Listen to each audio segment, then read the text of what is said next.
2026 মাধ্যমিকে যে টেস্ট পরীক্ষা 25 সালে হয়েছে, 100 জনের উপরে 100 পেয়েছে। 99, 98, 97, 96, 95, 93, 92 কত পেয়েছে আমার কোনো ঠিক ঠিকানা নেই। 1000 জন পার হয়ে গেছে মনে হয়। কোনো রকম জাদু মন্ত্র করে মাধ্যমিকে নাম্বার পাওয়াই না। এই যে প্রত্যেক বছর এত এত নাম্বার ওঠে, কোনো জাদু মন্ত্রের বলে ওঠে না, এরকম কষ্টের ফলে ওঠে। এতদিন ধরে ধাপে ধাপে আমরা মাধ্যমিক 2027 ফার্স্ট সামেটিভের ভৌত বিজ্ঞানকে রেডি করেছি। আমি তোদেরকে প্রথম থেকে কথা দিয়েছিলাম, অ্যাডভেঞ্চার একাডেমিকে ব্লাইন্ডলি ফলো কর, ব্লাইন্ডলি বিশ্বাস কর, তোকে আমি সেই জায়গায় পৌঁছে দেবো যেখান থেকে তুই ভৌত বিজ্ঞান শুধুমাত্র ফার্স্ট সামেটিভে নয়, সেকেন্ড সামেটিভ টেস্ট পরীক্ষা এমনকি মাধ্যমিক 2027-এও কাঁপিয়ে দিতে চলেছিস। ধামাকা শুরু করা যাক। হ্যালো এন্ড ওয়েলকাম সবাইকে আমার ইউটিউব চ্যানেল অ্যাডভেঞ্চার একাডেমির আরো একটা নতুন ভিডিওতে। আমি তোমাদের মেন্টর সৈকত দাস। একদম শেষ লগ্নে আমরা পৌঁছে গেছি। অনেক দিন আগে থেকে প্রিপারেশন শুরু করেছি, স্টাডি প্ল্যান দিয়ে দিয়েছিলাম, পর পর পর পর তোদের সাথে আমি থেকেছি, প্রত্যেকটা বিষয়কে রেডি করিয়েছি এবং আজকে এই শেষ মুহূর্তে যেমনটা তোদেরকে কথা দিয়েছিলাম সেই অনুযায়ী 100+ এমসিকিউ ভিএসএকিউ এর একটা ম্যারাথন নিয়ে আমি চলে এসেছি। আমার একটাই বৈশিষ্ট্য আমি চিরকাল আমার চ্যানেলটার মধ্যে রেখেছি, আমি যে জিনিসগুলো কম সময়ের মধ্যে করা যায় সেটাকে কম সময়ের মধ্যেই করি ভাই। যে ওয়ান শটটা 1 ঘন্টার মধ্যে হয়ে যায় সেটাকে আমি 2.5 ঘন্টা ধরে টানি না। এবং এই 1 ঘন্টা 40 মিনিট 30 মিনিটের এই পাওয়ার প্যাকড ভিডিওগুলোর মধ্যে তোরা এমন ইনফরমেশন পাস যেটা হয়তো তোরা 2-2.5 ঘন্টার ভিডিওতে কিছুটা হলেও মিস করতিস। আমি ওই জন্য দেখবি লাইভ ক্লাস করাই না, আমি পুরোটাই রেকর্ডেড ভার্সনে দিই যাতে তোদের টাইমটা সেভ হয়। আমি সবসময় চেষ্টা করি এমন কিছু তোদেরকে দেওয়ার যেটা তোরা ইউজুয়ালি অন্য কোথাও পাস না। চল, এই সংকল্প নিয়ে, এই লক্ষ্য নিয়েই, বাংলা মিডিয়ামকে বদলানোর লক্ষ্য নিয়েই আজকে প্রথম প্রশ্ন শুরু করা যাক। গ্রিন হাউস গ্যাস কোনটা নয়? দেখ, তোরা এই প্রশ্নগুলো প্রত্যেকে এখন জানিস, তোরা এতদিন ধরে এই চ্যানেলটার মধ্যে পড়ে আসছিস, তোরা এখন মাধ্যমিক ভৌত বিজ্ঞানকে মোটামুটি হাতে মুঠে ধরে ফেলেছিস। তোরা এইটুকু বুঝতে পেরেছিস দাদা অক্সিজেন, নাইট্রোজেন যেখানেই দেখবো সেগুলো গ্রিন হাউস গ্যাস হবে না। বললাম একদম। এক মাধ্যম থেকে অন্য মাধ্যমে আলোর প্রতিসরণের সময় আলোক তরঙ্গের যে ধর্ম অপরিবর্তিত থাকে, ভীষণ গুরুত্বপূর্ণ প্রশ্ন, তোরা এখন জানিস সেটা কম্পাঙ্ক হবে। কোন যৌগটিতে সমযোজী এক বন্ধন এবং ত্রিবন্ধন উভয় উপস্থিত থাকে? তোরা এই প্রশ্নটাকেও বারবার আমাদের সুপারমক গুলোর মধ্যে দেখেছিস। তোরা জানিস এই যে অ্যাসিটিলিন মলিকিউলটা রয়েছে, যেটার আরো বড় এক্সাম্পল, আরো বড় ধরন বা আরো বড় এক্সপ্লেনেশন তোকে আমি জৈব রসায়ন চ্যাপ্টারটার মধ্যে শেখাবো। তোরা মনে রাখ, কার্বনের 4টে যোজ্যতা থাকে ভাই, কার্বনের যোজ্যতা 4 হয়, তোরা পর্যায় সারণীতে পড়েছিস। মানে একটা কার্বনের 4টে বন্ড হতে পারে। এখানে কতগুলো কার্বন আছে? 2টো কার্বন আছে, তাহলে আমি 2টো কার্বন লিখলাম। বলে একটা কার্বনের কটা বন্ড হয়? 4টে। এই জন্যই একটু বন্ডগুলোকে খেয়াল করে দেখতো, খুব মন দিয়ে দেখবি C2H2 মলিকিউলটা এরকম দেখতে হয়। দেখ, প্রত্যেকটা কার্বনকে খেয়াল কর।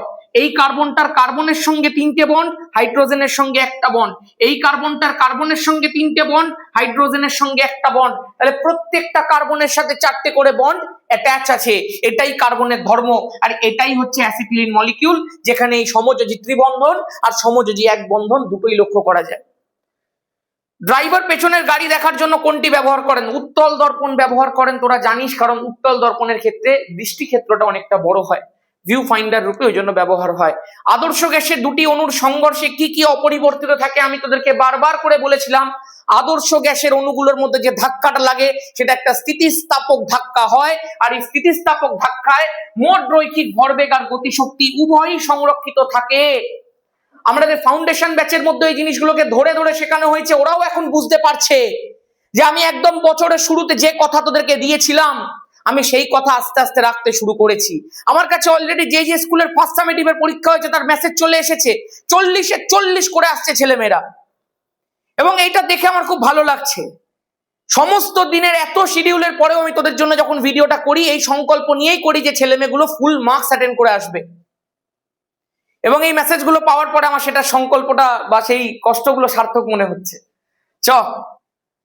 কোন মৌলের অপরা তড়িৎ ধর্মিতা সবচেয়ে বেশি? মনে রাখ, এই অপরা তড়িৎ ধর্মিতা মানে হচ্ছে তড়িৎ ঋণাত্মকতা।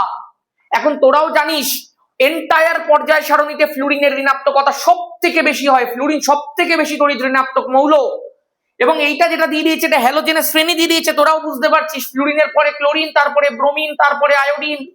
নিচের দিকে গেলে তো তড়িৎ ঋণাত্মকতা কমে, তুইও জানিস, আমিও জানি, সবাই জানে। তাহলে সব থেকে বেশি কার হবে? ফ্লুরিনের হবে। তড়িৎ চুম্বকীয় রশ্মি 9 কোনটা? দেখবি এটাও আমি তোদেরকে শিখিয়েছি। গাছতলার অ্যাক্সিডেন্টের ভয়াবহ দৃশ্য দেখে অনেক মানুষ বেহুশ, আলফা কোথাও ছিল রে। আলফা তো কোথাও ছিল না, তাহলে তড়িৎচুম্বকীয় রশ্মি নয় কোনটা? আলফা, একদম পরিষ্কার। আধুনিক দীর্ঘ পর্যায় সারণীর মধ্যে শ্রেণীর সংখ্যা কত? এইসব প্রশ্ন আমি আর কি বলবো, নিচে কমেন্ট সেকশনের মধ্যে ভরে যাবে। অপরিবর্তিত চাপে, আচ্ছা এইটা একটা ভালো প্রশ্ন, অপরিবর্তিত চাপে আদর্শ গ্যাসের ক্ষেত্রে কি বলেছে? আদর্শ গ্যাসের ভি/টি এর মান, আই থিঙ্ক এখানে কিছুটা মিসপ্রিন্ট হয়েছে। অপরিবর্তিত চাপে আদর্শ গ্যাসের ভি/টি, আচ্ছা এখানে এরটা দুবার হয়েছে, এর মান মোল সংখ্যার সাথে কিভাবে সম্পর্কিত? খুব ভালো একটা প্রশ্ন, খুব মন দিয়ে শুনবে প্রত্যেকে। আমি যদি তোমাকে একটুখানি দেখানোর চেষ্টা করি, ধরো বললাম পিভি ইকুয়াল টু এনআরটি হয়, তুমিও জানো আমিও জানি সবাই জানে। আমাকে বলতে বলেছে ভি/টি এর মানটা কি হবে। আচ্ছা ভি/টি যদি দাদা করি আর পিটাকে যদি এদিকে পাঠাই, তাহলে ভি/টি ইকুয়াল টু আসছে এনআর/পি, বলো একদম। দাদা এখানে এই আরটা তো সার্বজনীন গ্যাস ধ্রুবক, তাই না? আমি বললাম হ্যাঁ। আবার দেখো অপরিবর্তিত চাপে, মানে পিটাকেও এরা ধ্রুবক করে দিয়েছে। আমি বললাম হ্যাঁ। তার মানে দাদা ভি/টি ইকুয়াল টু এন ইন্টু আর/পি। আমি বললাম আর/পি, এই যে পুরো জিনিসটা রয়েছে এই পুরোটাই তো কনস্ট্যান্ট। তার মানে দাদা চিন্তা করে দেখো, এই পুরো ইকুয়েশনটাকে আমরা প্রকাশ করতে পারি ভি/টি ইকুয়াল টু ধ্রুবক ইন্টু এন দিয়ে। আমি বললাম একদম। দাদা শুধু এন লেখা আছে মানে n/1 আছে, তার মানে এনটা উপরে রয়েছে, তার মানে আমি লিখতে পারি ভি/টি প্রপোর্শনাল টু এন। আমি বললাম একদম। তার মানে এন এর সাথে কি হয়ে গেল বল? সমানুপাতিক হয়ে গেল। আশা করতে পারবো প্রত্যেকের কাছে এক্সপ্লেনেশন একদম ক্লিয়ার। আমি একটু ক্যামেরাটা অন করেছিলাম কিনা দেখে নি, হ্যাঁ মানে অনেক সময় কি ক্যামেরা অন করতে ভুলে যাই। এমনি এই যে ভিডিওটা করছি এতে একটা বিরাট বড়, হ্যাঁ ক্যামেরা অন করেছি, এতে একটা বিরাট বড় ঘটনা ঘটে গেছে জানিস তো। এটার মধ্যে তুইও বুঝতে পারছিস, আমি টোটাল হয়তো 102 বা 103 খানা কোয়েশ্চেন নিয়ে এসেছি। এবার কি হয়েছিল না, আমি অলরেডি এর একটা পিপিটি তৈরি করে নিয়েছিলাম 105 খানা কোয়েশ্চেনের, কিন্তু সেই 105 খানা কোয়েশ্চেনের পিপিটিটা আমি হারিয়ে ফেলেছি। গতকাল তৈরি করেছিলাম, তারপরে 12 এর ক্লাস ছিল, সেভ করা হয়নি পিপিটিটা। এবার এখন পিপিটিটা খুঁজছি, কিছুতেই পাচ্ছি না। সেই কারণে এই পিপিটিটা আমি নতুন করে আবার তৈরি করলাম, নতুন করে আবার ভিডিওটা আমি তোদের জন্য করছি, ওই জন্যই দেরি হয়ে গেল একটুখানি। কি বলবো আর। নেক্সট, মায়োপিয়া দূর করতে চশমা কোনটা ব্যবহার করা হয়? ভাই তুইও বুঝতে পারছিস, মায়োপিয়া মানে কি? স্বল্প দৃষ্টি। স্বল্প দৃষ্টির ক্ষেত্রে কোন চশমা ইউজ করা হচ্ছিল? অবতল লেন্স যুক্ত চশমা ইউজ করা হচ্ছিল। আর দীর্ঘ দৃষ্টির ক্ষেত্রে বা হাইপারমেট্রোপিয়ার ক্ষেত্রে উত্তল লেন্স যুক্ত চশমা ইউজ করা হচ্ছিল। একটি গ্যাসের বাষ্প ঘনত্ব 16 হলে, আচ্ছা একটা কথা বলি, তোরা নিচে কমেন্ট করতো অবতল লেন্সের ক্ষমতার প্রকৃতি কেমন হয়। একটা গ্যাসের বাষ্প ঘনত্ব 16 হলে ওই গ্যাসের 96 গ্রামের জন্য আদর্শ গ্যাসের সমীকরণ কি হবে? এই ধরনের প্রশ্ন করাও তোদেরকে আমি শিখিয়েছি।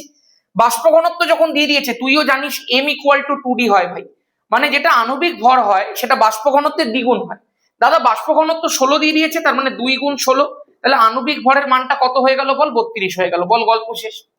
এখন বলে দিয়েছে ওই গ্যাসের 96 গ্রামের জন্য আদর্শ গ্যাসের সমীকরণ কি হবে। দাদা আদর্শ গ্যাস সমীকরণ পিভি ইকুয়াল টু এনআরটি হয়, বলো হ্যাঁ। বললো হ্যাঁ। দাদা পিভি ইকুয়াল টু এনআরটি কে লেখা যায় পিভি ইকুয়াল টু W/mRT, বলো হ্যাঁ। বললাম একদম। আচ্ছা চিন্তা করে দেখ ভাই, এই যে W/mRT আছে, ডাব্লুর ভ্যালুটা কত আছে? দাদা ডাব্লুর ভ্যালুটা তো দিয়ে দিয়েছে 96 গ্রাম, ওই ভর দিয়ে দিয়েছে, ভরটা তো 96 গ্রাম। বললাম একদম 96 গ্রাম। দাদা এম এর ভ্যালুটা কত বেরোলো? বাষ্প ঘনত্ব যদি 16 হয় এম এর ভ্যালু 32 হবে, তাহলে নিচে দেখো 32 বসিয়ে দিলাম, আরটি এখানে বসে গেল।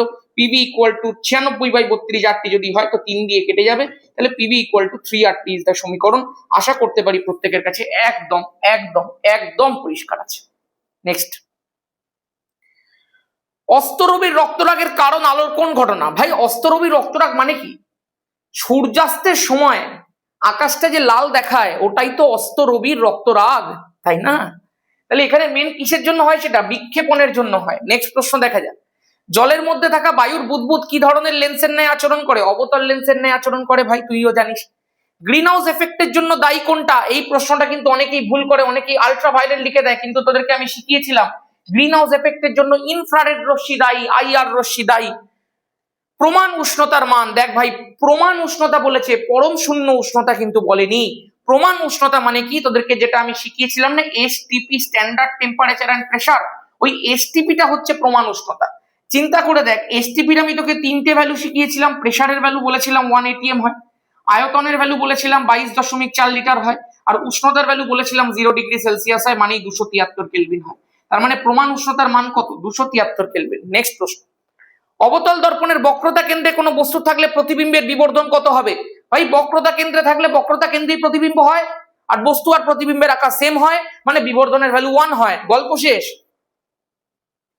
আলোর তরঙ্গ দৈর্ঘ্য বাড়ালে মাধ্যমের প্রতিসরাঙ্কের কি পরিবর্তন হয়? বহুবার করে শেখানো আছে, প্রতিসরাঙ্ক equal to C by V লেখা যায়।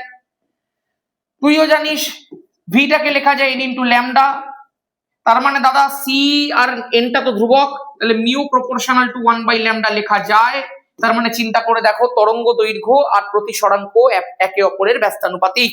এবার যখন ব্যস্তানুপাতিক হয়েই গেল তখন তুই এর উত্তর ইজিলি করে দিতে পারবি, গল্প শেষ হয়ে যাবে। নেক্সট, প্রদত্ত কোনটির পারমাণবিক ব্যাসার্ধ সর্বাধিক? ভাই ওপর থেকে নিচে নামলে পারমাণবিক ব্যাসার্ধ বেড়ে যায়, উত্তর দাগ দে, গল্প শেষ কর।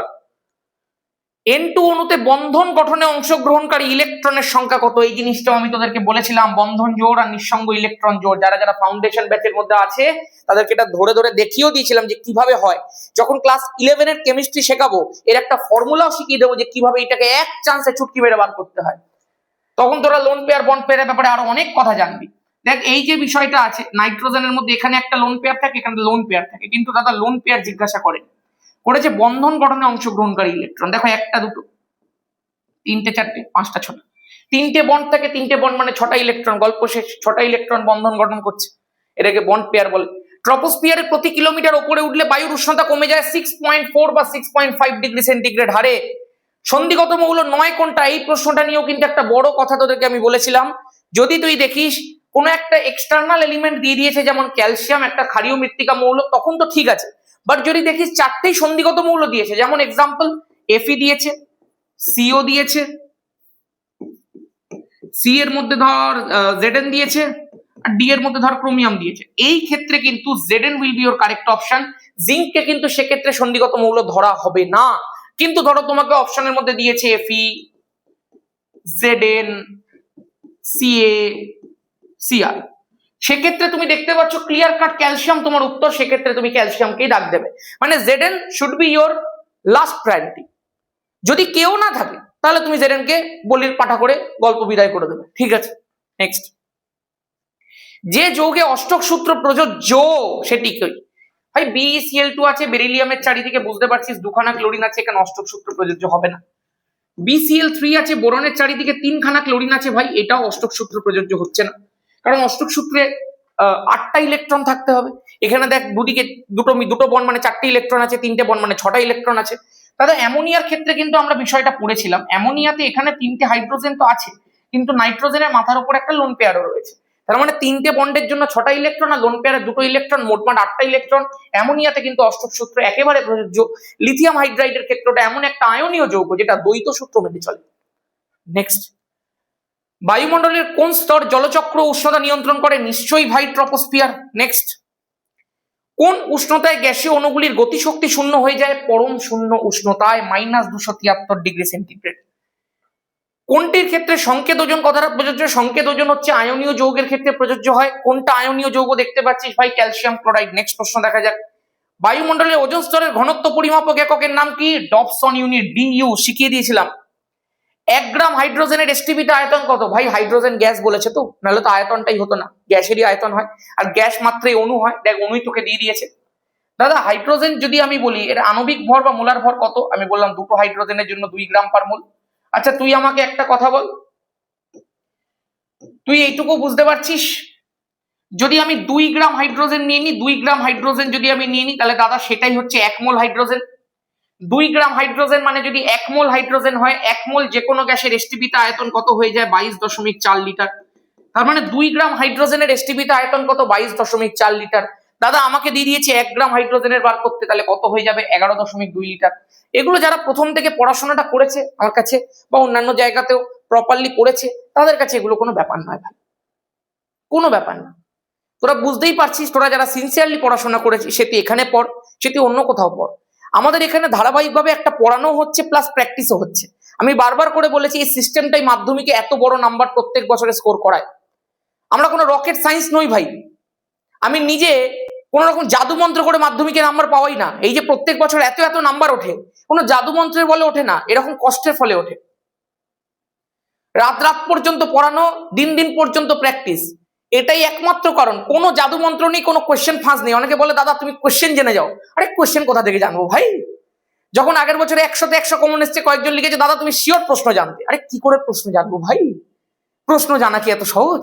কেউ প্রশ্ন জানতে পারে না, যে প্রশ্ন করে সেই একমাত্র প্রশ্ন জানে, আর কেউ জানে না। কেউ জানে না, আমি তোকে বলছি মুখ্যমন্ত্রী পর্যন্ত প্রশ্ন জানতে পারে না, তা আমি কি করে জানবো? Pure experience, pure concept, pure logic আর পিওর কষ্ট, এই চারটে জিনিস যদি তোর মধ্যে থাকে, তুই মাধ্যমিকে 100 পেতে বাধ্য। আর অনুঘটকের কাজ তোকে আমি করে দেবো, তোকে যা করাবো ওই আসবে পরীক্ষায়, ওর বাইরে কিচ্ছু আসবে না, শুধু ব্লাইন্ডলি বিশ্বাস করতে হবে। আগের বছরে ছেলেমেয়েরাও করেছে, এত বছর 20 সাল থেকে আমার দেখবি চ্যানেলের যে বায়ো টাইপের কিছু একটা থাকে, ওর মধ্যে গিয়ে দেখবি কেবলমাত্র 2024 সালে 99% কমন এসেছিল। প্রশ্নটাও তোকে আমি বলে দিতে পারি, একটা মেলামাইনের প্রশ্ন এসেছিল, সেই প্রশ্নটাই জাস্ট 12 থেকে দিয়ে দিয়েছিল বলে 1 নম্বর কমন আসেনি। 99% এসেছিল সেবারে, বাকি প্রত্যেকটা বছরে 100% কমন। চল, আপেক্ষিক প্রতিসরাঙ্কের মান কত? ভাই আপেক্ষিক প্রতিসরাঙ্কের মান এক অপেক্ষা বড় হতে পারে, এক অপেক্ষা ছোট হতে পারে। কেন দাদা? ধর আজকে তোকে আমি বললাম কাঁচ আর জলের ক্ষেত্রে, ধর প্রথম ক্ষেত্রে তোকে আমি বললাম, আচ্ছা প্রথমেই তুই বল পরম প্রতিসরাঙ্ক গুলো কত? কাঁচের ক্ষেত্রে পরম প্রতিসরাঙ্ক মিউ জির ভ্যালু 1.5, জলের ক্ষেত্রে পরম প্রতিসরাঙ্ক মিউ ডাব্লুর ভ্যালু 1.33।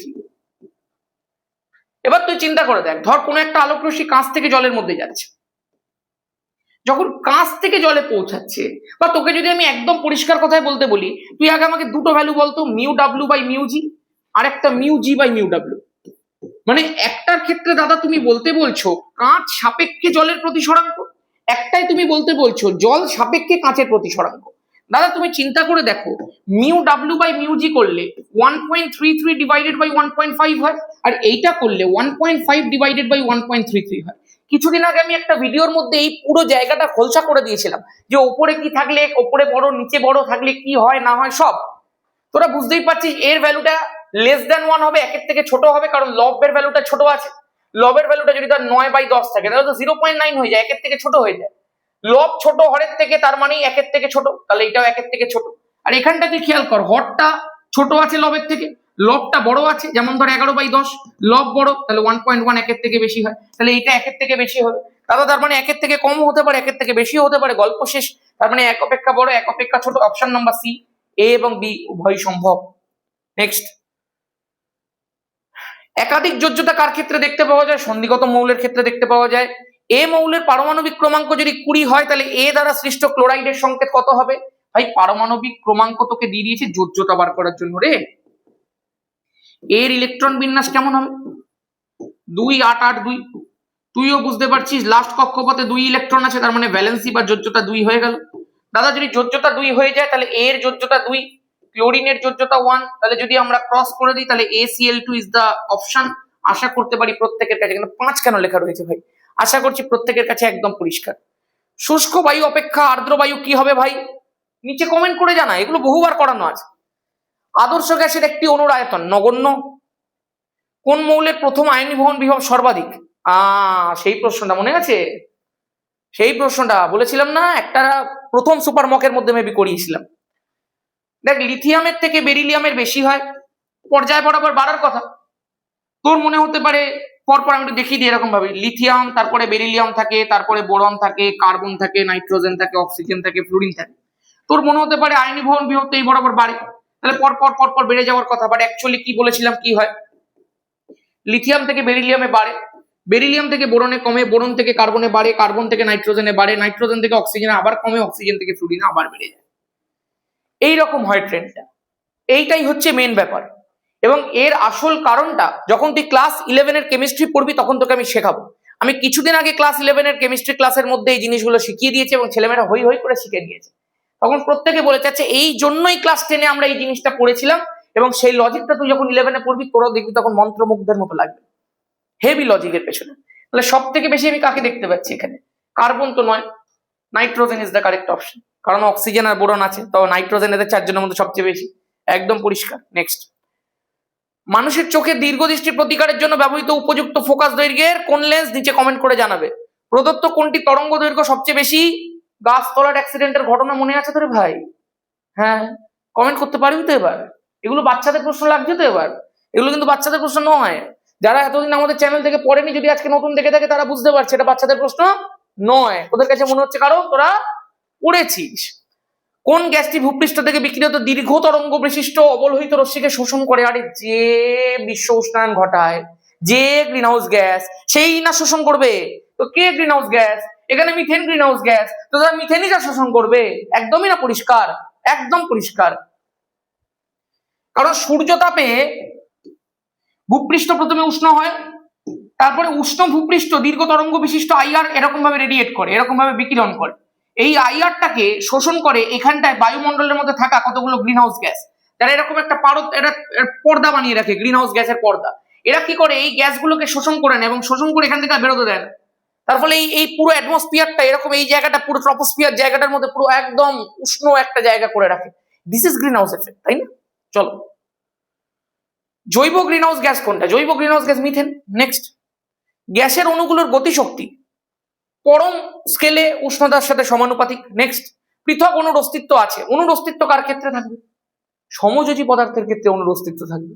আয়নীয় ক্ষেত্রে কোনো অণুর অস্তিত্ব থাকবে না ভাই। তাহলে NH3 একটা সমযোজী যৌগ, তাহলে ওর ক্ষেত্রে অণুর অস্তিত্ব আছে। 25 সেন্টিমিটার বক্রতা ব্যাসার্ধের অবতল দর্পণের ফোকাস দৈর্ঘ্য R = 2F, তাহলে F = R/2। কমেন্ট সেকশন যেন জল করে উত্তরে। নেক্সট, সাদা আলো প্রিজমে পড়লে সর্বনিম্ন চ্যুতি কার ক্ষেত্রে হয়? সর্বনিম্ন তার ক্ষেত্রেই হবে যে একদম ভাই মাসেল ম্যান হবে। মানি পাওয়ার, মাসেল পাওয়ার যার কাছে থাকবে, লালের ক্ষেত্রে তরঙ্গ দৈর্ঘ্য বেশি, ওর মানিক পাওয়ার, মাসেল পাওয়ার বেশি, ওর বিচ্যুতি সবচেয়ে কম। আশা করবো মনে আছে, শিখিয়ে দিয়েছিলাম।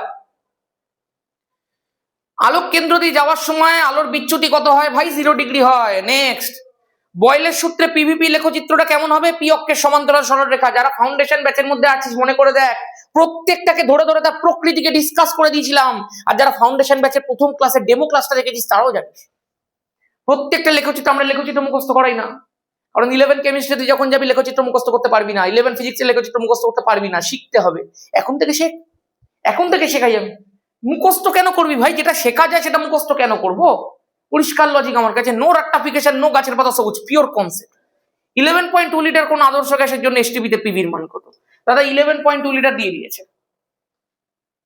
22.4 লিটার মানে 1 মোল হয়, তাহলে 11.2 লিটার মানে হাফ মোল হবে।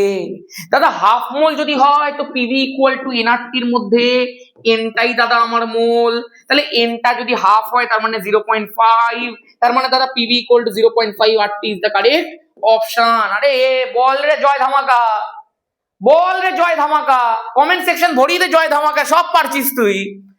গ্রিন হাউস গ্যাস হিসেবে পৃথিবীর উষ্ণতা বৃদ্ধির জন্য কোন গ্যাসটির অবদান সবচেয়ে বেশি? ভিলেন কাকে বলে তুই জানিস? নিচে কমেন্ট সেকশন ভরিয়ে দে। ওজোন স্তর ধ্বংসে অনুঘটকের কাজ করে সিএফসি। সক্রিয় ক্লোরিন পরমাণু ত্যাগ করে, বলতে পারিস মুক্তমূলক ত্যাগ করে। মুক্তমূলক কাকে বলে সেগুলো তোরা আস্তে আস্তে শিখবি, এখন নেই, 11 ক্লাস। বায়ু থেকে জলে আসলে প্রতিসরণ আপতন কোণের মান 60 ডিগ্রি, প্রতিসরণ কোণের মান 45। আর বড় থেকে ছোট বিয়োগ কর ভাই, চ্যুতিকোণ বেরিয়ে যাবে। নেক্সট, অক্ষি লেন্স হচ্ছে একটা উভত্তল লেন্স। নেক্সট, বায়ুমণ্ডলের শীতলতম স্তর, নিচে কমেন্ট করে ভরিয়ে দাও, বহুবার করিয়েছি। বাস্তব গ্যাসগুলো আদর্শ গ্যাসের মতো আচরণ করে। নিচা উচ্চ উষ্ণতা নিম্ন চাপ। গল্প শেষ, বল জয় ধামাকা। নেক্সট, কোন জীবাশ্ম জ্বালানির তাপন মূল্য সবচেয়ে বেশি? আরে ভাই বলেছিলাম তো, কঠিনের থেকে তরলের বেশি হয়, তরলের থেকে গ্যাসের বেশি হয়। কয়লা কঠিন, কাঠ কঠিন, তাদের থেকে ডিজেলের বেশি, ডিজেলের থেকে এলপিজি লিকুইড পেট্রোলিয়াম গ্যাসের বেশি। আরে বল জয় ধামাকা। বাস্তব তুই কোথা চলে এলি? এই পেছনে যাচ্ছি কেন? ও তাই বলি। চলো এমসিকিউ সব শেষ, এমসিকিউ সব শেষ ভাই, একবার দেখে নেবো। প্রপার রেকর্ডিং হচ্ছে, এমসিকিউ সব খতম, প্রপার রেকর্ডিং হচ্ছে। 27 মিনিটও হয়নি এখনো, তার মধ্যেই 30 মিনিটের আগেই এমসিকিউ পুরো গল্প শেষ। এবার চলো বিএসকিউ দেখা যাক। জ্বালানির তাপন মূল্যের এসআই একক কি? বহুবার করিয়েছি ভাই। একক ভরের কোন জ্বালানি সম্পূর্ণ দহনে যতটা তাপ শক্তি মুক্ত হয়, তাপ শক্তির একক জুল, একক ভরে মানে বলে দিয়েছে, তার মানে কেজি দিয়ে ডিভাইড হবে, জুল পার কেজি, এসআই একক বেরিয়ে গেছে। নেক্সট, বায়ুমণ্ডলের কোন স্তরকে শান্ত মণ্ডল বলে? আমরা শান্ত নই তাই আমরা বলবো না, আরে স্ট্র্যাটোস্ফিয়ারকে বলে ভাই। নেক্সট প্রশ্ন, কোন শ্রেণীতে কঠিন তরল গ্যাস 3টি ভৌত অবস্থার মৌল রয়েছে? গ্রুপ নাম্বার 17 বার করে শিখিয়ে দিয়েছি। নেক্সট প্রশ্ন, কোন ধরনের যৌগে অণুর অস্তিত্ব নেই? আয়নীয় যৌগে কোনো অণুর অস্তিত্ব নেই।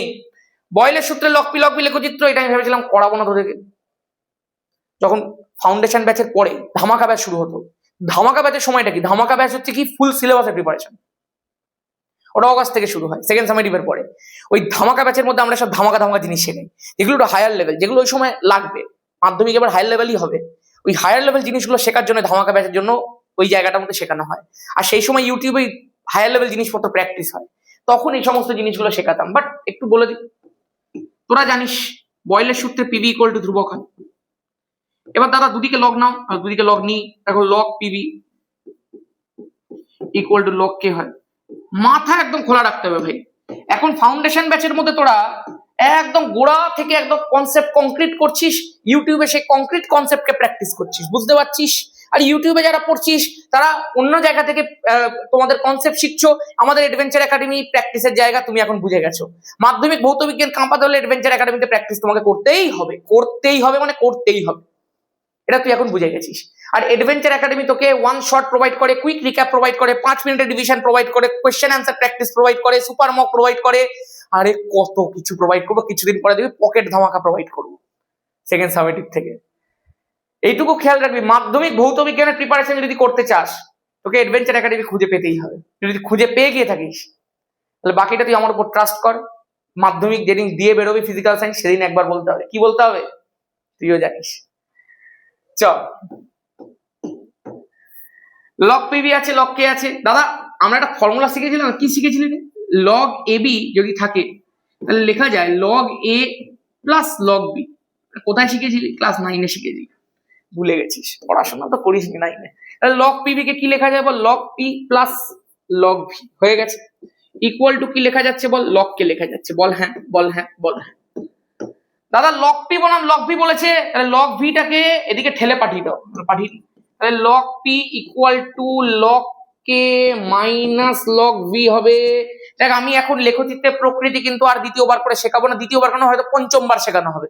4 বার আমি অলরেডি লেখচিত্রের প্রকৃতি y equal to mx plus c, y equal to mx minus c বহুবার শিখেছি চার্লসের সূত্রে লেখচিত্র করতে গিয়ে। সেই জন্য আমি এখানে ডিরেক্ট করব, কেউ কিন্তু কোনো অভিযোগ করতে পারবে না যে দাদা এটা তো আমরা শিখিনি। আর তুমি আমার আগের ভিডিও দেখো, তাহলে দেখো তোমাকে বলেছে লগ পি বনাম লগ ভি লেখচিত্র করতে, লগ পি বনাম লগ ভি লেখচিত্র করতে।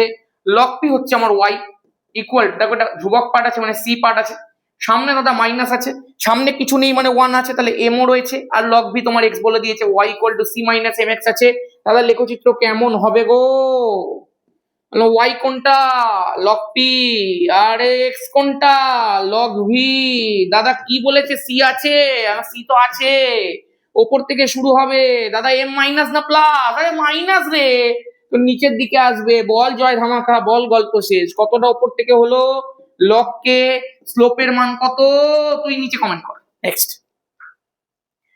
আদর্শ গ্যাসের ক্ষেত্রে আয়তন গুণাঙ্কের মান, আরে 1/273 পার ডিগ্রি সেলসিয়াস। নেক্সট চল, স্থির আয়তনে নির্দিষ্ট ভরের গ্যাসের চাপ ও পরম উষ্ণতার মধ্যে সম্পর্ক। কি বলেছে? স্থির আয়তনে নির্দিষ্ট ভরের কোনো গ্যাসের চাপ ও পরম উষ্ণতার মধ্যে সম্পর্ক, আরে পি প্রপোর্শনাল টু টি রে পরম উষ্ণতা বলে দিয়েছে, গিয়ে লুসাকের চাপের সূত্র। নেক্সট, কোন শর্তে বাস্তব গ্যাসগুলি আদর্শ গ্যাসের ন্যায় আচরণ করে? একটু আগে তো হয়ে গেল। রেডিও তরঙ্গ প্রতিফলিত হয় বায়ুমণ্ডলে থার্মোস্ফিয়ার স্তর থেকে। নেক্সট, এসআই পদ্ধতিতে গ্যাস ধ্রুবকের, কি এসআই পদ্ধতিতে গ্যাস ধ্রুবকের একক? হ্যাঁ কমেন্ট কর। বিপদ সংকেত রূপে কোন বর্ণের আলো ব্যবহার করা হয়? লাল বর্ণের, কারণ তরঙ্গ দৈর্ঘ্য বেশি, মানে বেগ বেশি, বহু দূর থেকে করে চলে আসতে পারে। কোন আপতন কোণের জন্য লঘু মাধ্যম থেকে ঘন মাধ্যমে প্রতিসরণ কোণের ক্ষেত্রে চ্যুতি কোণের মান সর্বনিম্ন হয় 0 ডিগ্রির ক্ষেত্রে? ওটা 0 হলে এটাও 0, চ্যুতি কোণ 0। নেক্সট, সমতল দর্পণের ফোকাস দূরত্ব কত? অসীম। স্পিড বাড়াচ্ছি কিন্তু, করতে হবে, সময় কম। মোটর গাড়ি ভিউ পয়েন্টের কোন দর্পণ ব্যবহার করা হয়? নিচে কমেন্ট করো। আরোরা বোরোয়ালিস মানে ভাই মেরু জ্যোতি কোথায় দেখা যায়? থার্মোস্ফিয়ারে দেখতে পাওয়া যায়। গল্প শেষ। নেক্সট, ফ্রেয়ন কোন গ্যাসের অপর নাম? ফ্রেয়ন মেনলি হচ্ছে ক্লোরোফ্লুরো কার্বনের যে যৌগগুলো হয় তার একটা বাণিজ্যিক নাম হচ্ছে ফ্রেয়ন। এগুলো মেনলি আগেকার দিনে রেফ্রিজারেটর বা এয়ার কন্ডিশনারের মধ্যে হিমায়ো গ্রুপে ইউজ করা হতো, বুঝলা? একটা খুব বিখ্যাত ফ্রেয়ন আছে, ফ্রেয়ন 12। ওই ফ্রেয়ন 12 এর আসল নামটা হচ্ছে এইটা, CCl2F2, মানে ডাইফ্লুরোড্রাইক্লোরোমিথেন। এগুলো আপাতত জাস্ট একটু খেয়াল রাখ, এগুলো জাস্ট মনে রাখ। ফ্রেয়ন 12 মানে ডাইফ্লুরোডাইক্লোরোমিথেন। দাদা মিথেন কেন? আরে যদি দুটো এফ না থাকতো, দুটো ক্লোরিন না থাকতো, তাহলে কটা হাইড্রোজেন থাকতো? 4টে। 4টে হাইড্রোজেনকে সরিয়ে দিয়েই তো দুটো ফ্লুরিন দুটো ক্লোরিন বসেছে। 4টে হাইড্রোজেনের জায়গায় তো দুটো ক্লোরিন দুটো ফ্লুরিন বসলো। দেখ, দুটো ফ্লুরিন দুটো ক্লোরিন যদি না থাকতো, 4টে হাইড্রোজেন থাকতো, ওই জন্য মিথেন। সব জৈব রসায়নে শেখাবো, জৈব রসায়ন যখন শেখাবো এগুলো সব দেখবি জলের মতো পরিষ্কার। ফ্রেয়ন 12 তাহলে কি ডাইফ্লুরো ডাইক্লোরো মিথেন হয়েছে, গল্প শেষ। কোন ক্ষেত্রে প্রতিসরণের দ্বিতীয় সূত্র পরীক্ষামূলকভাবে প্রমাণ করা যায় না? লম্ব আপতনের ক্ষেত্রে স্নেলের সূত্র অ্যাপ্লিকেবল নয়। খুব ইম্পর্টেন্ট প্রশ্ন। চার্লসের সূত্রে ভিটি লেখচিত্রের প্রকৃতি নিচে কমেন্ট করো। বলেই দিই, ভিটি মানে ভি প্রপোর্শনাল টু টি, সমানুপাতিক সম্পর্ক তো মূলবিন্দুগামী সরলরেখা, গল্প শেষ। বিদ্যুৎ ক্ষরণের সময় কোন গ্যাস ওজোন স্তরের ক্ষয় ঘটায়? বলবো না, নাইট্রিক অক্সাইড। প্রিজমে আলোর প্রতিসরণের ক্ষেত্রে ন্যূনতম চ্যুতির শর্ত কি? আরে ডেল্টা মিনিমাম হওয়ার শর্ত কি? আরে I1 প্লাস I2 মাইনাস এ হয়তো ডেল্টার ভ্যালু, যদি I1 ইকুয়াল টু I2 হয়ে যায় তখনই ডেল্টা মিনিমাম হয়। I1 equal to I2 equal to I ধর, তাহলে I প্লাস I মাইনাস এ হয়ে গেল 2I মাইনাস এ। বল গল্প শেষ, বল জয় ধামাকা। PV ইকুয়াল টু WIMRT সমীকরণে M এর একক কি? আরে W এর একক গ্রাম, M এর একক গ্রাম পার মোল, তবেই না গ্রাম ডিভাইডেড বাই গ্রাম পার মোল হয়ে মোল ওপরে যাবে, মোল থেকে যাবে। এই জন্যই তো W বাই M কে N বলা হয়, N মানে মোল। বহুবার দেখিয়েছি, বহুবার শিখিয়েছি। প্রিজমে প্রতিসরণে আপাতন কোণ বৃদ্ধি করলে নির্গমন কোণে কি পরিবর্তন হবে? আপাতন কোণ বৃদ্ধি পেলে R1 এর ভ্যালু বাড়বে, R1 এর ভ্যালু বাড়লে R2 এর ভ্যালু কমবে, R2 এর ভ্যালু কমবে, I2 এর ভ্যালু কমবে। তাহলে মানে নির্গমন কোণের মান কি হয়ে যাবে? কমে যাবে। সারা বুঝলি?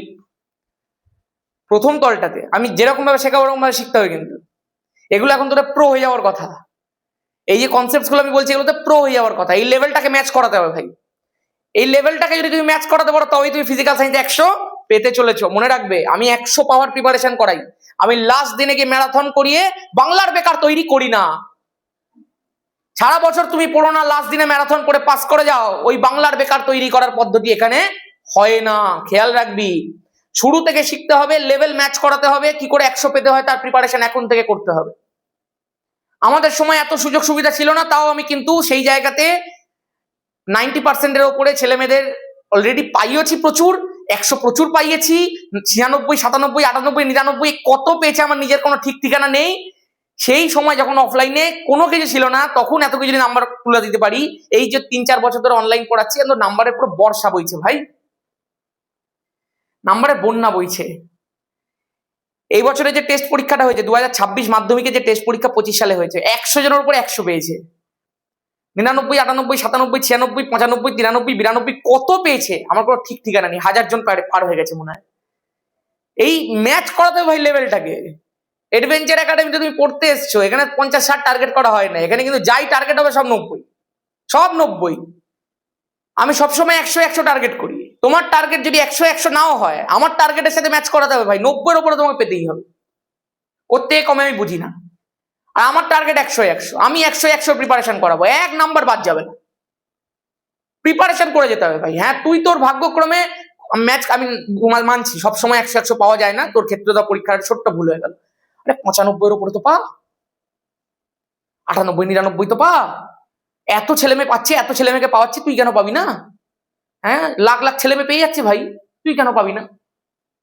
তুইও পাবি, শুধু পড়তে থাক, যা করাচ্ছি করতে থাক। বিবর্ধক কাজ হিসেবে উত্তল লেন্সকে ব্যবহার করতে হলে বস্তুর অবস্থান কোথায় হওয়া উচিত? আরে ফোকাস আর আলোক কেন্দ্রের মাঝে হওয়া উচিত। কতবার শিখবি ভাই? আমি নিজে যে সময় ফিজিক্যাল সায়েন্সের পরীক্ষা দিয়েছি তখন এত রিসোর্সেস ছিল না, তখন টিচাররা এতটা এক্সপিরিয়েন্স ছিলেন না যে জৈব রসায়নের মতো একটা নতুন আগত চ্যাপ্টারকে তারা করাতে পারবেন। আমাদের একদম, আমি তো এমন কোনো এই অনলাইনের মতো প্রিভিলেজ পাইনি তোদের মতো। তো আমাদের সময় এত রিসোর্সেস ছিল না, এত কিছু ছিল না, এত কোয়েশ্চেন প্র্যাকটিসও কেউ করাতো না। আমরা নিজেরাই পড়তাম, বই পড়তাম, যতটুকু পারতাম ওটাই পড়তাম, ওটাই শিখতাম। টিচাররা নোট দিতেন, পড়া ধরতেন, ওটাই ব্যাপার। অফলাইন টিপিক্যাল যেরকম পড়াশোনা হয়, সেই সময় ফিজিক্যাল সায়েন্সে 93 পেয়েছিলাম। আমার কাছে যদি তোদের মতো কোনো সুযোগ সুবিধা থাকতো তাহলে কাঁপিয়ে দিতাম ভাই, সত্যি কথা বলছি। এই 7 নম্বরের গ্যাপ ওটা থাকতোই না যদি তোদের মতো এত সুযোগ সুবিধা আমার কাছে থাকতো। যদি এরকম ভাবে কেউ আমাকে করিয়ে দিত, এত কোয়েশ্চেন যদি কেউ প্র্যাকটিস করাতো। আমরা তো কোয়েশ্চেন প্র্যাকটিসই করতাম, পড়তাম, ওটাই কোয়েশ্চেন আসতো, ওটাই লিখতাম। এখন প্রশ্ন, এখনকার দিনে এত কঠিন প্রশ্ন হয়, এখন প্রশ্নের লেভেল অনেক বেড়ে গেছে। আগের দিনে প্রশ্ন তো সোজা হতো, তোর বাবা মায়েরা বলেন প্রশ্ন করি, পড়াশোনা করতো না তারা। এখন যে ছেলেমেয়েরা এত পড়াশোনা করে, তখনকার ছেলেমেয়েরা এত পড়াশোনা করতো না। মানলে কি হবে ভাই? আমরা তবুও অনেক পড়াশোনা করেছি। আমি এইচএসে 483 পেয়েছিলাম আউট অফ 500, মাধ্যমিকে 626 পেয়েছিলাম আউট অফ 700। কিন্তু আমি প্রচুর ছেলেমেয়েকে ব্লাইন্ডলি বলতে পারি, আমি গর্ব করে বলতে পারি, আমি নিজে ফিজিক্যাল সায়েন্সে 93 পেয়েছি, কিন্তু অগুন্তি ছেলে মেয়েকে 100 পাইয়েছি। নিজে ফিজিক্যাল সায়েন্সে 93 পেয়েছি, অগুন্তি ছেলে মেয়েকে 90-এর উপরে পাইয়েছি। নিজে ফিজিক্যাল সায়েন্সে 93 পেয়েছি, অগুন্তি ছেলে মেয়েকে 95-এর উপরে পাইয়েছি। অগুন্তি ছেলে মেয়ের রেজাল্টের মধ্যে 3 অক্ষর অগুন্তি ছেলে মেয়ের এনে দিয়েছি। 3 অক্ষর আনা মুখের কথা নয় ভাই, 100-তে 100 আনা। আদর্শ গ্যাসের অণুগুলোর বেগের নিম্ন সীমা কত? 0 থেকে অসীম। তাহলে নিম্ন সীমা কোনটা? 0। গল্প শেষ। সুপারসনিক প্লেন থেকে নির্গত কোন গ্যাস ওজোন স্তরের ধ্বংসের জন্য তাই বলে দিয়েছি, নিচে কমেন্ট কর। দৃশ্যমান আলোর ক্ষেত্রে কোন বর্ণের আলোর বিক্ষেপণ সবচেয়ে বেশি হয়? আরে I proportional to 1/λ⁴। এবার তুই নিচে বল কোন বর্ণের আলোর ক্ষেত্রে বিক্ষেপণ সবচেয়ে বেশি হয়। এগুলো কতবার করেছি বুঝতে পারছিস? জল হয়ে গেছে জল। একটি মৌলিক অণু এবং একটি যৌগিক অণুর নাম লেখো যেখানে ত্রিবন্ধন উপস্থিত। খুব ভালো প্রশ্ন। মৌলিক অণু মানে নাইট্রোজেন হবে, যেখানে শুধুমাত্র একই ধরনের পরমাণু আছে। আর যৌগিক অণু মানে ভিন্ন ভিন্ন পরমাণু, C2H2 মানে অ্যাসিটিলিন হয়ে যাবে। গল্প শেষ। নেক্সট। মিথেন হাইড্রেটের সংকেত 4CH4 23H2O। আশা করতে পারি একদম পরিষ্কার আছে, মিথেন হাইড্রেট হয়ে গেছে। তরল সন্নিগত মৌলের নাম কি? পারদ হবে। নেক্সট প্রশ্ন। মৌলের পর্যাবৃত্ত নয় এমন একটি ধর্মের নাম লেখো। তেজস্ক্রিয়তা। নেক্সট প্রশ্ন। প্রিজমে সাদা আলো পাঠালে কোন বর্ণের আলোর চ্যুতি সর্বনিম্ন হয়? বলে দিয়েছি অলরেডি। বয়েল এবং চার্লসের দুটি ক্ষেত্রে যে ভৌত রাশিকে ধ্রুবক ধরা হয় গ্যাসের ভর। বায়ু সাপেক্ষে কাঁচের প্রতিসরাঙ্ক 3/2, কাঁচ সাপেক্ষে বায়ুর প্রতিসরাঙ্ক উল্টে দাও। বায়ু সাপেক্ষে কাঁচ বলে দিয়েছে 3/2, তাহলে কাঁচ সাপেক্ষে বায়ু উল্টে যাবে। নেক্সট। ফারেনহাইট স্কেলে পরম শূন্য উষ্ণতার মান -459.6 ডিগ্রি ফারেনহাইট। অনেকে -459.4 লেখে, কোনো ব্যাপার না ভাই, ঠিক আছে। সত্য না মিথ্যা লেখো। আয়নীয় যৌগগুলি সাধারণত ধ্রুবীয় দ্রাবকে অদ্রাব্য। আরে অদ্রাব্য কোথা দিয়ে হয় ভাই?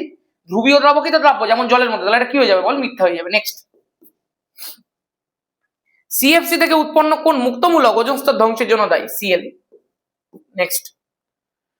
রেলের সূত্র কখন প্রযোজ্য হয় না? দেখ, যে আপতিত আলোটা আছে তার তরঙ্গ দৈর্ঘ্যের থেকে যদি যদি যে কণাগুলো রয়েছে তার আকারটা বড় হয়ে যায়, মানে ধর আমি তোকে বললাম কণাগুলোর আকার A, এই কণাগুলোর আকার, মানে আমি তোকে প্রথমে বলছি ধর যে রেলের সূত্র প্রযোজ্য কখন হয়? যখন যে কণাগুলোর ওপরে গিয়ে আলোটা পড়বে তার আকারটা মানে এটা যদি আপতিত আলোর তরঙ্গ দৈর্ঘ্যের থেকে অনেকটা ছোট হয়, অনেক অনেক যদি ছোট হয়, তখনই একমাত্র রেলের সূত্রটা প্রযোজ্য হয়। বাট যদি তুই কখনো দেখিস যে কণাগুলোর উপরে আলোটা পড়বে তার আকার আপতিত আলোর তরঙ্গ দৈর্ঘ্যের থেকে বড় বা তার সমান হয়ে যাচ্ছে, তখন কিন্তু রেলের সূত্র প্রযোজ্য হয় না। ঠিক আছে? এবং এই কারণেই দেখবি মেঘের ক্ষেত্রে যেখানে যে কণাগুলো থাকে জলকণা বা ধূলিকণা, সেগুলো আকার অনেকটা বড় হয় এবং এতটাই বড় হয় যে সেটা আপতিত আলো তরঙ্গ দৈর্ঘ্যের থেকে প্রায় সমান বা তার থেকে বড় হয়ে যায়। সেই জন্য মেঘের মধ্যে দেখবি কোনো বিক্ষেপণ হয় না, মেঘটা দেখবি সাদা দেখায় বা কুয়াশা দেখবি সাদা দেখায়। এই কারণেই, কারণ ওখানকার যে কণাগুলো তার আকারটা আপতিত আলো তরঙ্গ দৈর্ঘ্যের চেয়ে বড় হয়। ঠিক আছে? নেক্সট। জ্বালানি তাপনমূল্যের এসআই একক বলে দিয়েছি এসব। একজন ছাত্র ব্ল্যাকবোর্ডে লেখা দেখতে পায় না কিন্তু সামনের বেঞ্চের বই দেখতে পায়। বুঝতে পারছিস? মানে টিচার যা পড়াচ্ছেই দেখতে পাবে না, টুকলি ভালো করতে পারে। বাবার ছেলেকে ডাক্তারের কাছে নিয়ে গেছে, বলছে ডাক্তারবাবু আমার ছেলের একটা গুরুতর সমস্যা আছে। ডাক্তারবাবু বলছে কি সমস্যা? আমার ছেলে একদম বলে পড়তেই পারি না, পড়তেই পারি না, টিচার কি পড়াচ্ছে বুঝতেই পারি না। ডাক্তারবাবু তখন ছেলেকে জিজ্ঞাসা করছে, হ্যাঁ গো বাবু তুমি পরীক্ষা দিতে যাও কিভাবে কিছু না পড়ে গিয়ে? বলছে স্যার আমি তো খুব ভালো টুকলি করতে পারি, আমার পাশের বেঞ্চে টপার বসে সব ঝেপে দিই। তার মানে বাবু তুমি সামনের লেখা দেখতে পাও? হ্যাঁ। তুমি দূরের লেখা দেখতে পাও না? না। আরে অবতার লেন্স ধরা কেন? কারণ সামনের লেখা দেখতে পাচ্ছি। তার মানে তো স্বল্প দৃষ্টি ঠিক আছে, কাছের দৃষ্টি ঠিক আছে, দূরের দৃষ্টি ব্যাহত হয়ে গেছে। তো দূরের দৃষ্টি ব্যাহত, স্বল্প দৃষ্টি যখন তার আছে, স্বল্প দৃষ্টি যখন তার ঠিক আছে, যখন তার কাছের দৃষ্টি ঠিক আছে, তার মানে তার কি রোগ আছে? মায়োপিয়া আছে। মায়োপিয়া থাকার জন্য কি চশমা ধরাতে হবে? অবতার লেন্স ধরাতে হবে। গল্প শেষ। আশা করতে পারি প্রত্যেকের কাছে একদম পরিষ্কার আছে। এমন একটি শক্তি উৎসের নাম লেখো যা প্রত্যক্ষ পরোক্ষ কোনোভাবেই সূর্য থেকে আসে না। ভূতাপীয় শক্তি। নেক্সট। শূন্য স্থানে 4000 অ্যামস্ট্রং 8000 অ্যামস্ট্রং তরঙ্গ দৈর্ঘ্যে আলোর বেগের অনুপাত কত হবে? এটা শূন্য স্থানে বলে দিয়েছিল। শূন্য স্থানে সব আলোর বেগ সমান 3 × 10⁸ মিটার/সেকেন্ড। সব আলোর বেগ সমান, তাহলে অনুপাত কত হয়ে যাবে? 1:1 হয়ে যাবে। নেক্সট। একটি অধাতুর নাম লেখো যা তাপ পরিবাহিত ধাতু অপেক্ষা বেশি। হিরে। হিরে। রৈখিক বিবর্ধনের একক কি? রৈখিক বিবর্ধন এককহীন রাশি। একটি সমযোজী যৌগের উদাহরণ দাও যা জলীয় দ্রবণ তড়িৎ পরিবহন করে। ভাই HCl। স্ট্রিট ল্যাম্পের প্রতিফলক হিসাবে কোন দর্পণ ব্যবহার করা হয়? উত্তল দর্পণ।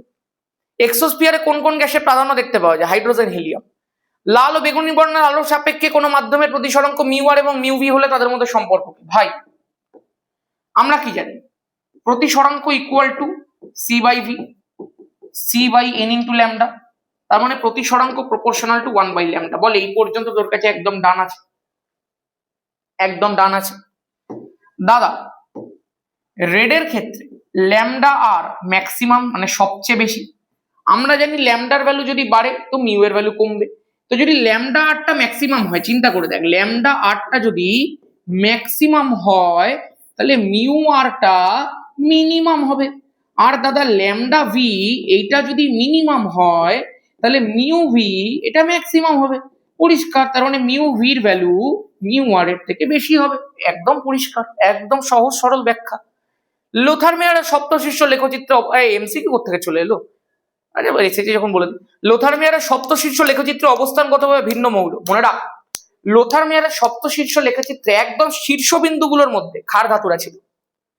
একদম শীর্ষবিন্দুগুলো যেগুলো ছিল সেগুলোতে ক্ষার ধাতু ছিল, আর যেগুলো ইনক্রিজিং পয়েন্ট ছিল মানে যা উঠছে ওই জায়গাগুলোতে হ্যালোজেন্স গুলো ছিল।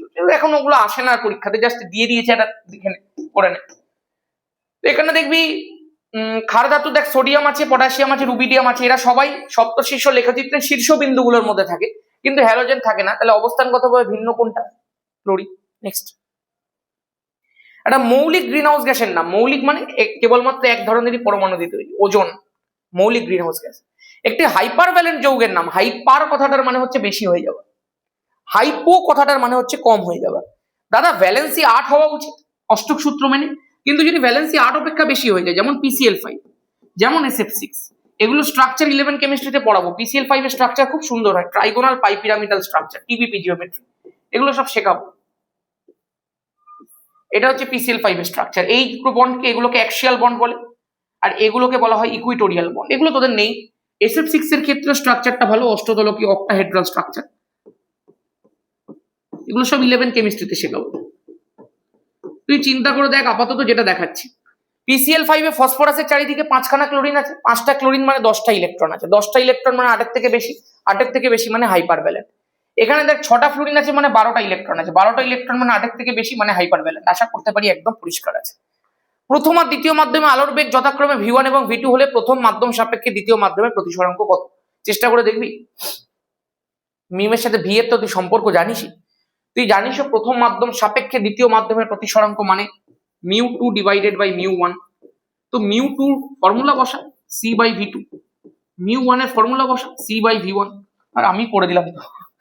তাহলে নিচে নামবে c/v2, c এখানে লেখা রয়েছে, V1 ঘুরে উপরে উঠে যাবে, c কেটে গেল, তাহলে μ2/μ1, V1/V2। আশা করতে পারি একদম পরিষ্কার আছে। চলো, 102খানাই প্রশ্ন ছিল, 102খানা প্রশ্ন একদম ডান হয়ে গেছে। আমি আশা করব প্রত্যেকের কাছে কনসেপ্টের একদম মহাভারত ঢুকে গেছে মনের মধ্যে। ম্যারাথন ছিল কিন্তু 102খানা প্রশ্ন তোদেরকে আমি করিয়ে দিলাম। আমরা কোয়েশ্চেন নাম্বার দেখে ম্যারাথন বলি, ভিডিও লেন্থ দেখে নয়। অকারণে ভিডিও লেন্থ বাড়াতে আমি মোটেই একদম একেবারে আমার রাজি নয় বিষয়টা। আমার কোয়েশ্চেনের লেন্থ বাড়ে, কনসেপ্টের লেন্থ বাড়ে, ভিডিওর লেন্থ আমি বাড়াতে খুব একটা আগ্রহী নই। আমার 1 আওয়ারের ভিডিও যদি তুই দেখিস তাহলে মনে রাখবি 1 আওয়ারের ভিডিও 2.5-3 ঘন্টার ভিডিওর সাথে সমান।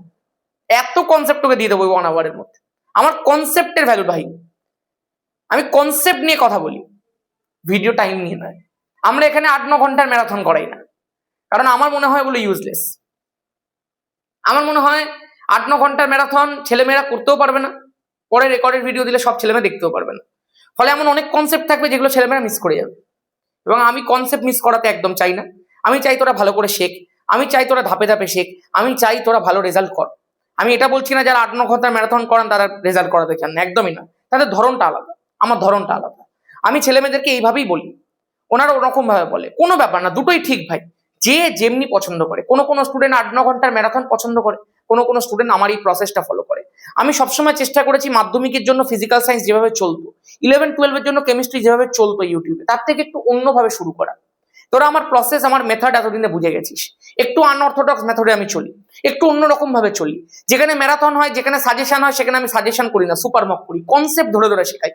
আমি একদম গোড়া থেকে প্রিপারেশন শুরু করি, 5 মিনিটের রিভিশন ইন্ট্রোডিউস করেছি। দেখবি তোরা কিছুদিন পরে যখন একটা টেস্ট পেপার করানো হবে, আমি তখন 4-5টা টেস্ট পেপার মিক্স করে তোকে করাবো।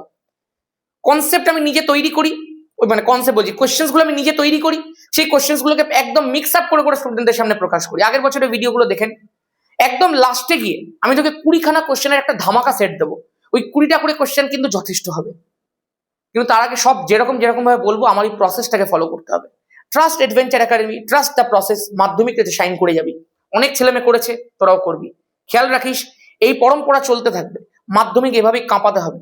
এবং এই প্রসেসটার মধ্যে যদি তুই একবার ঢুকে পড়েছিস, তো জাস্ট প্রসেসটাকে ব্লাইন্ডলি ফলো কর, তোর ক্ষতি হবে না, বরং অনেক লাভ হবে। ঠিক আছে, আশা করবো ভালো থাকবি, ভালো করে পরীক্ষা দে ভাই, প্রচুর নাম্বার পেয়ে আয়। ফার্স্ট সামেটিভ দেওয়ার পর আমাকে অবশ্যই আমার 6289360364 এই নাম্বারটার মধ্যে মেসেজ করে জানাবি তোর ফার্স্ট সামেটিভ পরীক্ষা কেমন হয়েছে। ইউটিউবের কমেন্ট সেকশন ভরিয়ে দিবি ফার্স্ট সামেটিভ পরীক্ষা কেমন হয়েছে, অবশ্যই বলবি। সব প্রশ্ন পেরে এসেছিস কিনা সেটাও জানাবি। আশা করতে পারবো তোদের পরীক্ষা খুব ভালো হয়েছে। একটা কথা বলি, আমার দেখবি আগের বছরের ওই 20খানা কোয়েশ্চেনের সেটের মধ্যে আলো চ্যাপ্টারের ভিডিওটার মধ্যে যাবি, সেখানে মায়োপিয়া, হাইপারমেট্রোপিয়ার ছবি করানো আছে। ওই ছবিগুলো একবার দেখে যাস ভাই, ওই ছবিগুলো কিন্তু পরীক্ষাতে লাগতে পারে। আচ্ছা, আর গ্যাসের আচরণের ভিডিওটার মধ্যে যাস, গে-লুসাকের গ্যাস আয়তনিক সূত্রের প্রমাণ করানো আছে, ওইটা একবার দেখে যাস। এই 3টে জিনিস একটু দেখে যাস, এগুলো হায়ার জিনিস, সেই জন্য আমি ফার্স্ট সামেটিভের এই প্রিপারেশনটার মধ্যে রাখিনি, বাট ওগুলো একবার ওখান থেকে দেখে যাস। কোনো স্কুল কঠিন প্রশ্ন করবে মনে করলে ওগুলো দিয়ে দিতে পারে। 3টে জিনিস দেখে যাস, বাকি সব তোদেরকে করিয়ে দেওয়া আছে। আশা করবো সব ভালো করবি, ভালো করে সব ঠিক করবি। ডোবা রাইনার, নিউল্যান্ড সেচার সূত্রগুলো একবার রিডিং মেরে যাস। আধুনিক দীর্ঘ পর্যায় সারণীর ত্রুটি, মেন্ডেলিফের ত্রুটি জাস্ট একবার রিডিং করে যাস। আচ্ছা, মোজলের পরীক্ষা দেখবি, যারা আমাদের ফাউন্ডেশন ব্যাচে আছিস, হ্যান্ড রিটেন নোটস এর মধ্যে সবকিছু দিয়ে দিয়েছি আমরা, তো ওগুলো কোনো সমস্যা নেই, সবাই পড়তে পারবি। আর যারা চাইছিস ফাউন্ডেশন ব্যাচে, প্রচুর মেসেজ আসছে আমার কাছে, দাদা ফাউন্ডেশন ব্যাচে ভর্তি হবো। ফার্স্ট সামেটিভ আর ভর্তি নেওয়া হচ্ছে না, সেকেন্ড সামেটিভের ভর্তি তোদের সেকেন্ড সামেটিভ পরীক্ষার পরেই শুরু হবে। সব প্রসেস ইউটিউবের মধ্যে ভিডিও করে জানিয়ে দেওয়া হবে, তখন কোনো চিন্তা করিস না। এখন শুধু তোর ফোকাস হবে ফার্স্ট সামেটিভ পরীক্ষা কাঁপানো, তারপরে বাকি সব আমি দেখে নেবো ভাই। আজকের মতো এখানে, জয় ধামাকা।